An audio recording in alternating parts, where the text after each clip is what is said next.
আল্লাহ সুবহানাহু ওয়া তাআলা যখন সেই সুস্থ সন্তান কোনো ব্যক্তিকে দিয়ে দেয়, এত ফুটফুটে বাচ্চা যখন হয়েছে, এখন এই বাচ্চা দেখার পরে বাপমার অবস্থাটা কি হয়? নানি, দাদি, বোন, ভাতিজা, খালা সব ব্যস্ত হয়ে গেছে। এখন বলতেছে একে কালি লাগা, কালি, নজর লেগে যাবে। করে কি করে না? তাহলে বাচ্চা যত সুন্দর হতে থাকে, এখন একে বাঁচানোর জন্য কি করা হয়? কালি এখানে লাগায়। এতদিন কালি এখানে লাগাইতো, এখন কিছু মডার্ন মহিলা আছে, যখন দেখছে যে হুজুররা বা সৌদি আরব থেকে স্বামী থাকে আর বলে এখানে কালি লাগানো জায়েজ নাই, এখন কালি লাগায় এখানে, দেখাই যায় না যেখানে, পায়ের নিচে। এখানে যখন কেউ দেখবে এখন পায়ের নিচে। চিন্তা করা যায়? সুবহানাল্লাহ। আল্লাহ কি বলেছে? যে আমার কাছে বাচ্চা চেয়েছিল সুস্থ, আমি যখন পেটের মধ্যে ওকে সুস্থ বাচ্চা দিতে সক্ষম, তাহলে এই বাচ্চা জন্মে যাওয়ার পরে ওকে হেফাজত করার দায়িত্বটা কি আল্লাহর নয়? কার দায়িত্ব এটা? তার মানে যে আল্লাহ আপনার পেটের ভিতরে বাচ্চাটাকে 9 মাস লালিত পালিত করেছে, যেই বাচ্চাকে কোনো বাবা, যে বাবা এত শখ আদর করে এখন বাচ্চাকে, সে বাবা কি পেরেছিল এই বাচ্চার পেটের ভিতরে এক ঢুক দুধ ঢুকিয়ে দিতে পেরেছিল? যে মা এত পেরেশান, যে নানি দাদিরা এখন এত পেরেশান, তারা কি পেরেছিল এই 9 মাস এই বাচ্চাকে এক ঢুক পানি পান করাতে, একটা মধুর ফোঁটা খাওয়াতে পেরেছিল?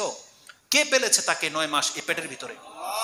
তার আল্লাহ সুবহানাহু ওয়া তাআলা বলছেন, যে আল্লাহ তাকে জীবিত রাখতে সক্ষম, আল্লাহ সুবহানাহু ওয়া তাআলা, তাহলে যেই আল্লাহ তাকে জন্ম দিল সুস্থ করে, তাহলে এই আল্লাহর দায়িত্ব ওকে হেফাজত করা নাকি কালীকে আল্লাহ দায়িত্ব দিয়ে দিয়েছে যে কালী ওকে হেফাজত করবে?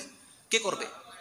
তাহলে আপনি কি করে, আল্লাহ যে বলেছে যে তারা বাচ্চা পাওয়ার পরে আমার সাথে শিরিক করে, মুশরিক হয়ে যায়, এইভাবে করে যে একটা সুস্থ বাচ্চা আল্লাহ দিয়ে থাকে, আর সেই বাচ্চাকে হেফাজত করার জন্য আপনি গেছেন হুজুরের কাছ থেকে পানি পড়ার তাবিজ নিয়ে আসতে, আপনি গেছেন অমুক মাজারে মান্নত করেছেন, এই বাচ্চাটার যখন জ্বর হয়, পাতলা পায়খানা হয় বা অসুস্থ হয়ে যায়, তখন আপনাদের প্রত্যেকের ঈমান যায় যায় অবস্থায়।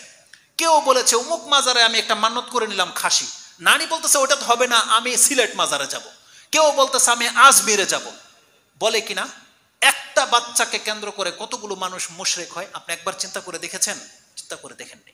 অতএব তাওহীদের শিক্ষা এটা একটা ফ্যামিলিতে এত গুরুত্বপূর্ণ ব্যাপার যে আল্লাহ সুবহানাহু ওয়া তাআলা ফিতনায় ফেলে দিয়েছে একটা বাচ্চাকে কেন্দ্র করে। আপনি কি ভেবেছেন এটা কত বড় মারাত্মক ফিতনা? এজন্য আল্লাহ সুবহানাহু ওয়া তাআলা বলছেন ইন্নামা আমওয়ালুকুম ওয়া আওলাদুকুম ফিতনা। তো আল্লাহ সুবহানাহু ওয়া তাআলা বলছেন, কোন ব্যক্তি বাপ মা যদি কোনো সন্তানকে তার হক আদায় করতে চায়, তাহলে তাকে সর্বপ্রথম আল্লাহ সুবহানাহু ওয়া তাআলার সাথে তার সম্পর্ক থাকতে হবে। এটা হচ্ছে প্রথম কাজ। তাহলে আপনি যখন জানতে পারবেন যে এই বাচ্চা আমার জন্য নাজাতের সাবাব এবং এই বাচ্চা আমার জন্য জাহান্নামের কারণ হবে, তাহলে সেই ব্যক্তি কোনোদিন এমনটা করতে পারে না। এই একটা বাচ্চাই আপনাকে জাহান্নামে ফেলে দেবে।